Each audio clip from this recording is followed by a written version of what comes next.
여러분 안녕하십니까. 3월 27일 새벽입니다. 전우책입니다.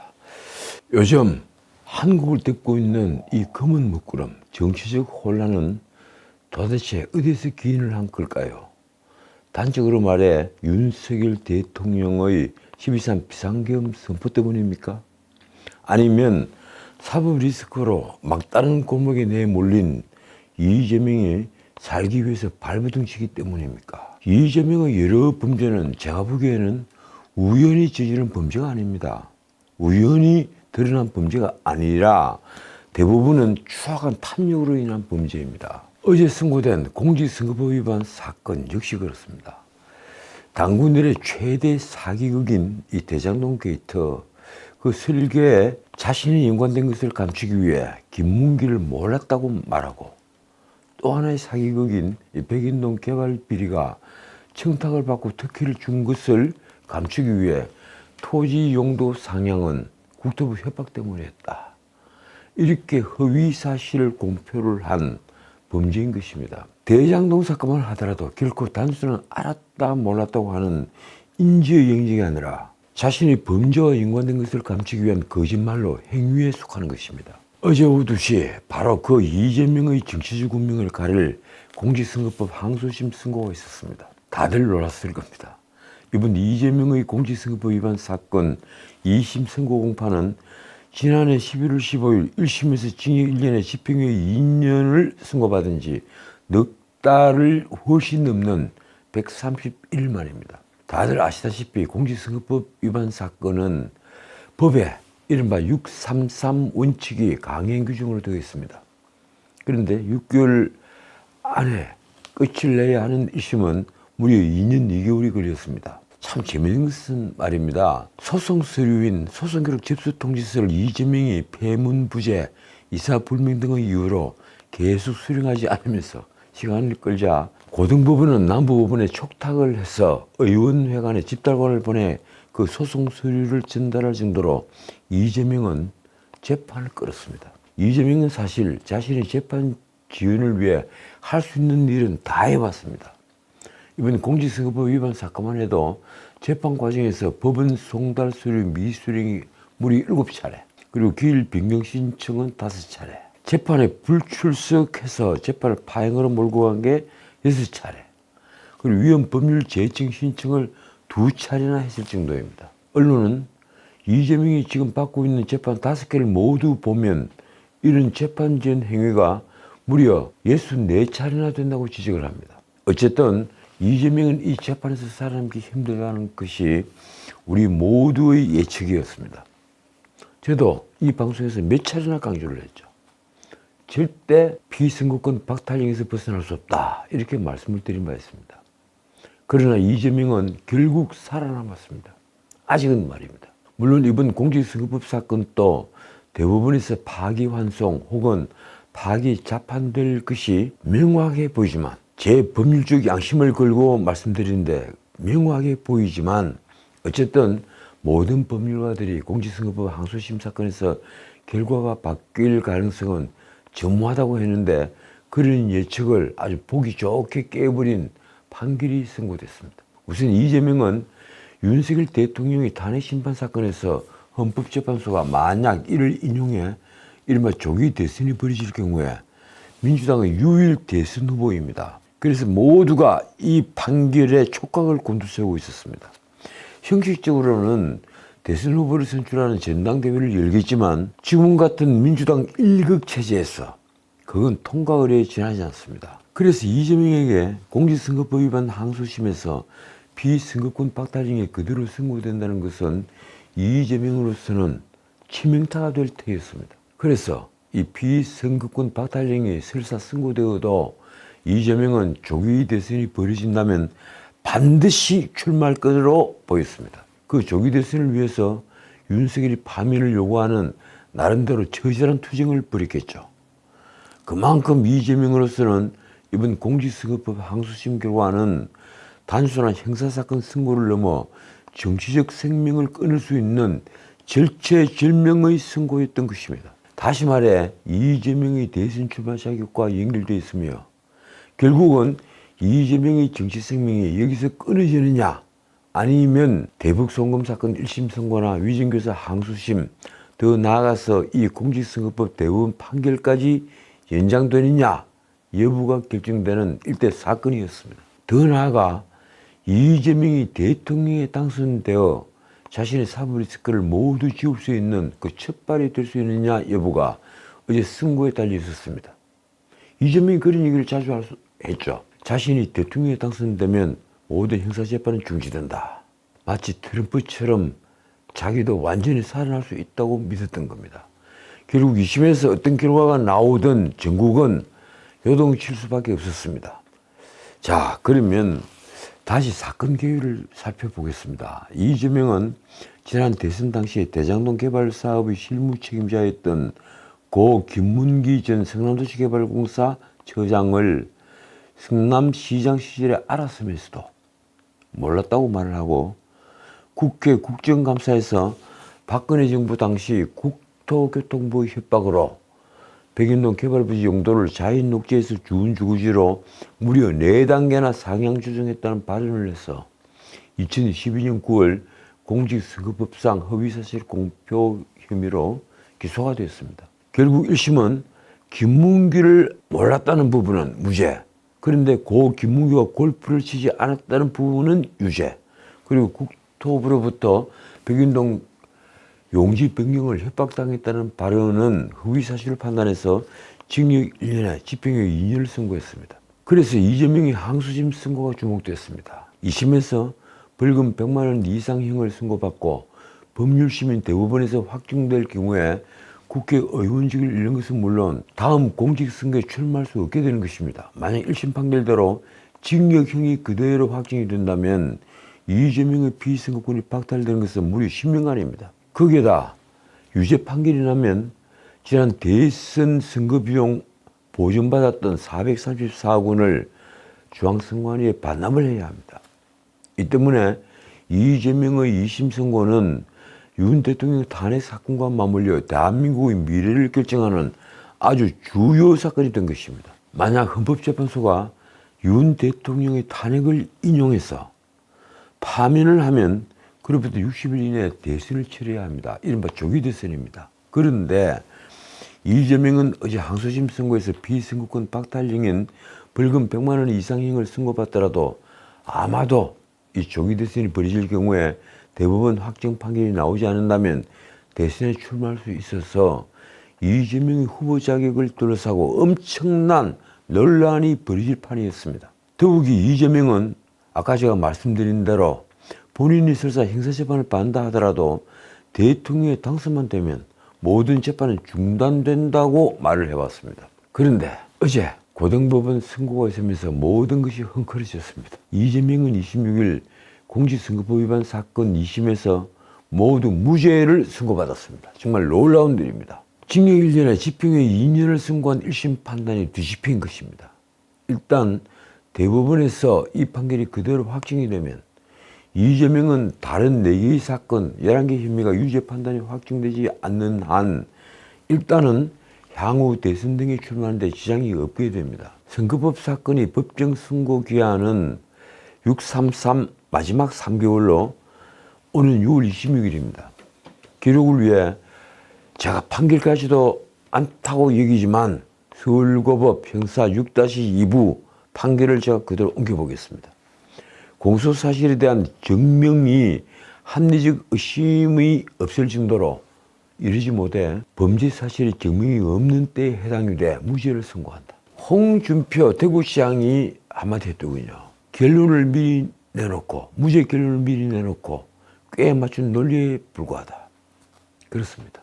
그 해석이 정확하다고 저는 생각합니다.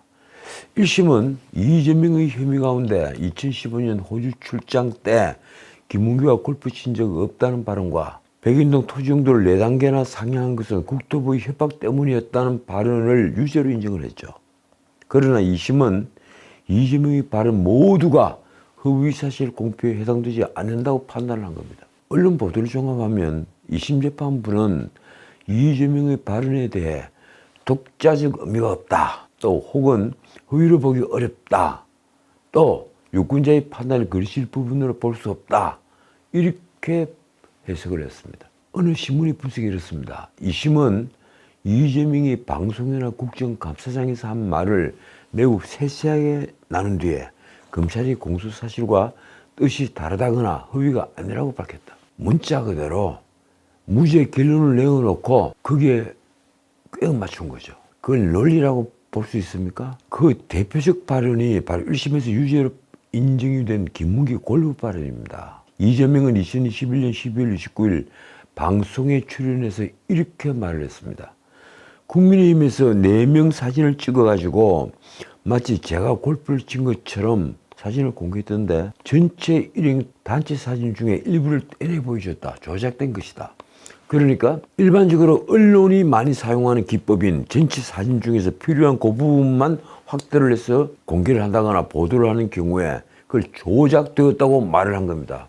그러면서 마치 골프를 친 것처럼 이라고 표현을 해서 자신은 골프를 치지 않은 것처럼 말을 했습니다. 그런데도 2심은 이를 전혀 다르게 해석을 합니다.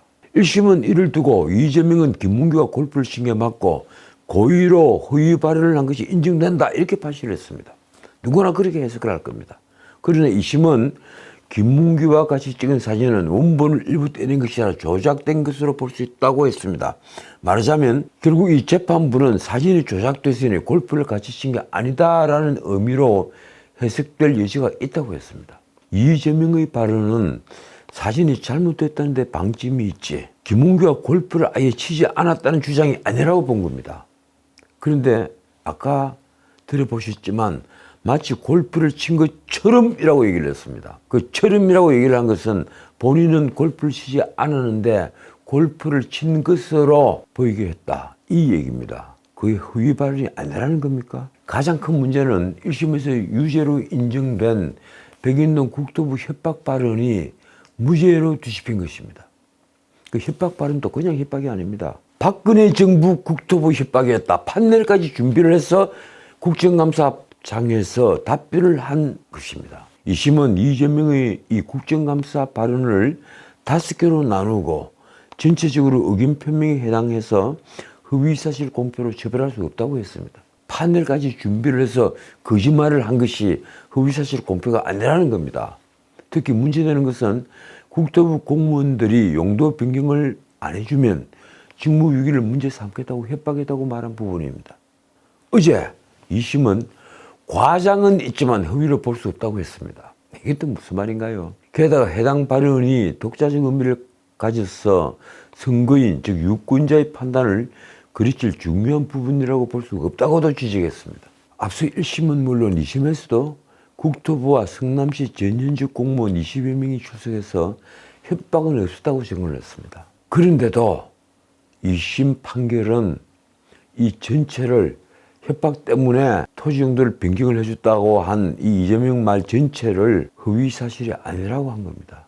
참 기가 막히는 판결입니다. 이재명에게 공직선거법 항소심에서 모두 예상을 깨고 전부 무죄를 선고한 이 재판부 판사들은 최은정, 이예슬, 정재호입니다. 정재호는 우리법 연구회 출신이라고 그러죠. 일부 법률가들은 이 중에 정재호가 우리법 연구회 출신이고 이예슬이 좌파로 분류된다면서 항소심 걱정을 해봤습니다. 그러나 많은 전문가들은 백인동 토지용도 상향만 하더라도 이미 김인섭의 로비로 일한 것이 알선수재 유죄 판결로 드러났다. 대부분에서 확정이 됐죠. 대부분에서 확정이 된 알선수재 유죄 판결로 모두 드러났다며 이재명의 공직선거법 항소심이 정부 무죄를 받는 것은 불가능한 일로 보았습니다. 그러나 그 불가능한 일이라는 절대 일어날 수 없다는 일이 벌어졌습니다. 그러자 민주당은 이제 득이 만만해져 헌법재판소가 윤석열 탄핵 심판을 빨리 하라고 몰아치는 진풍경을 보였습니다. 어제 신문 뉴스가 그렇더군요. 이제 탄핵 심판 빨리 하라 이렇게 몰아치고 있습니다. 이제 전국의 향방은 헌법재판소의 윤 대통령 탄핵 심판 결과가 가릴 것이라는 전망 때문입니다. 만약 헌법재판소에서 윤 대통령 탄핵이 인용돼서 윤 대통령이 파면된다면 이른바 조기 대선이 치러지죠. 바로 2달 뒤에 말입니다. 민주당 대선 후보는 그런데 이재명 뿐이기 때문입니다. 민주당은 일제히 이제 윤석열 탄핵만 남았다며 윤 대통령 파면을 촉구하고 나온 것입니다. 참 대단한 이재명입니다. 어찌 대명천재 이럴 수가 있는가요?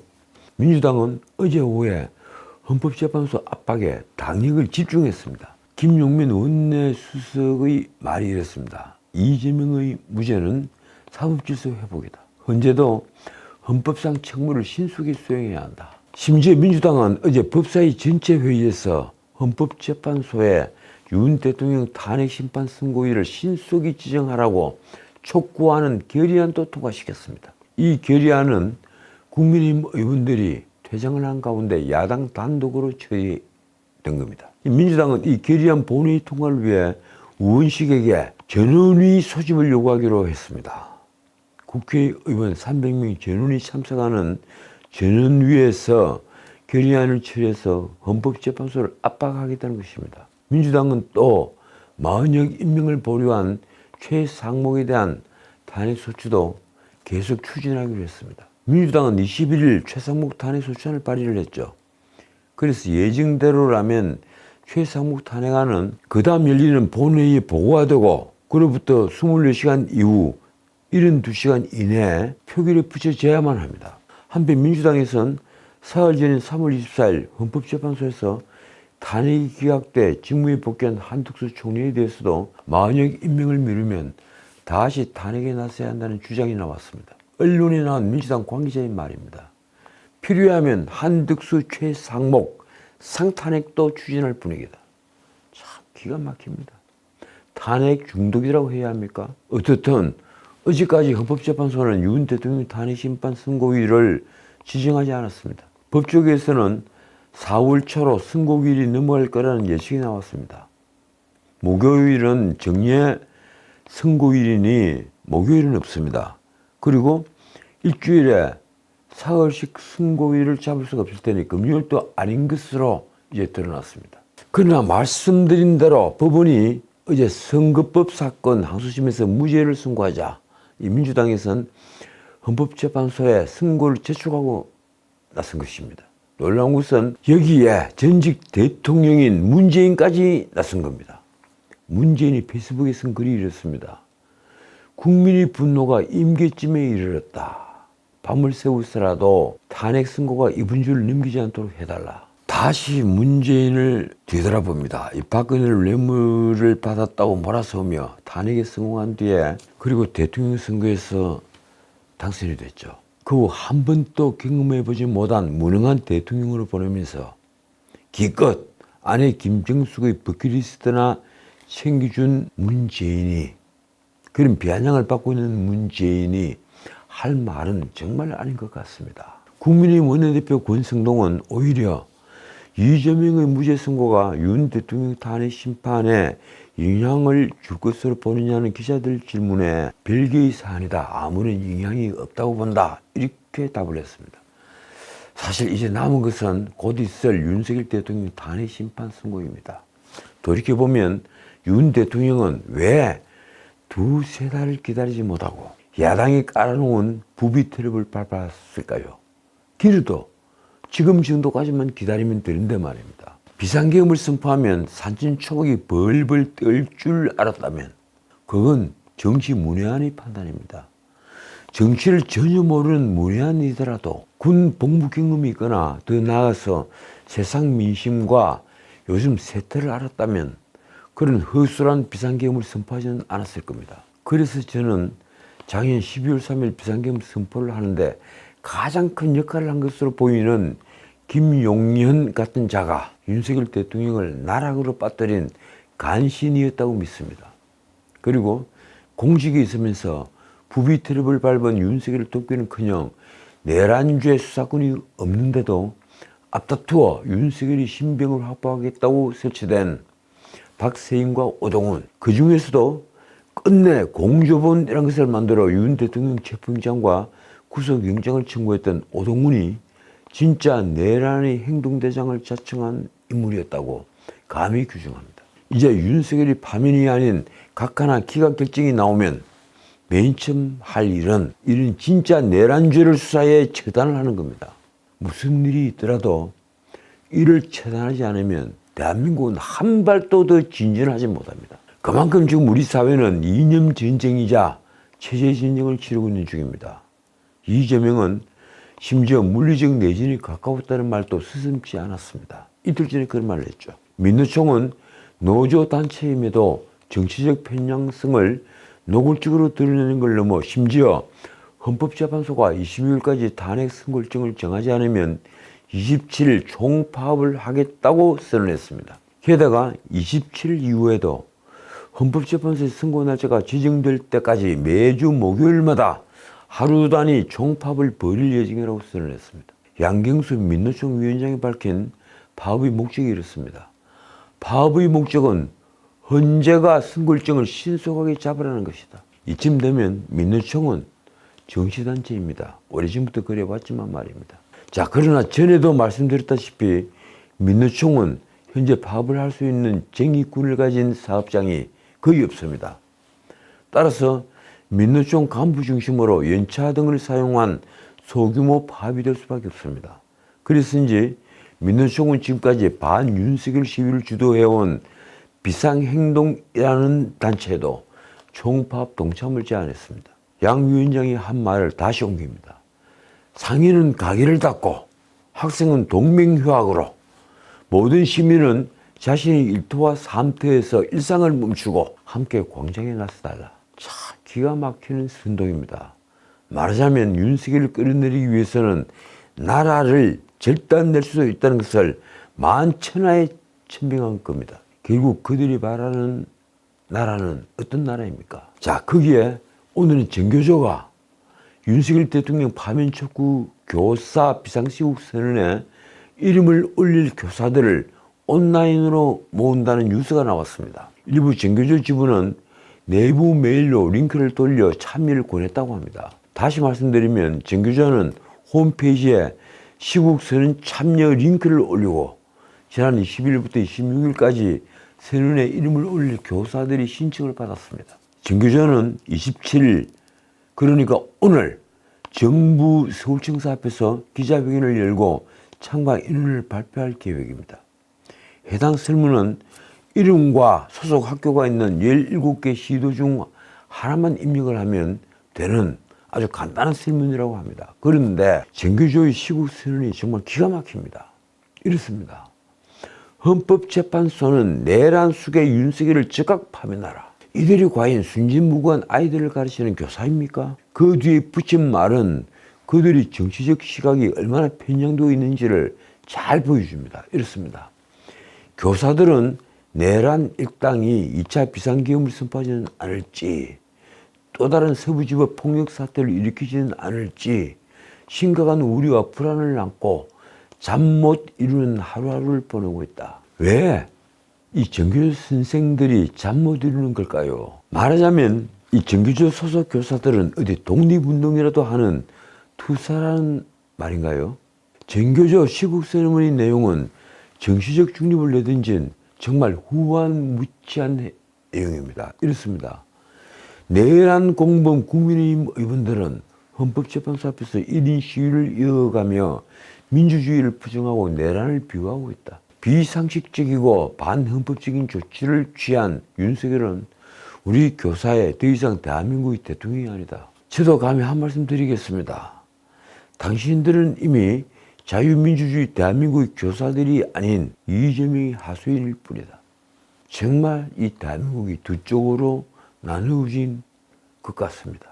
자, 어쨌든 정규조의 시국선언 참여 동료는 명백히 국가공무원법상 정치적 중립 의무를 위반하는 행위입니다. 교육부는 작년 10월 윤석열 대통령 퇴진 국민대표 호소문을 홈페이지에 올린 정교조 위원장을 국가공무원법을 위반한 혐의가 있다고 보고 경찰에 수사를 의뢰한 바가 있습니다. 자, 오늘은 여기까지입니다. 누구는 이 공직선거법 재판은 이제 대법원에서 파기 재판을 할 것이라고 예측을 합니다. 어제 제가 잘 아는 원로 정치인 한 분도 똑같은 말씀을 하시더군요. 분노의 하루가 지나갔습니다. 이 나라는 체제 진영의 한가운데서 문제가 들어 기로에 서 있습니다. 어느 쪽이냐? 과연 자유민주주의를 지킬 수 있을까? 저는 오늘 또 고민합니다. 오늘 다시 사필규정이라는 말을 믿을 뿐입니다. 지금까지 전우책이었습니다.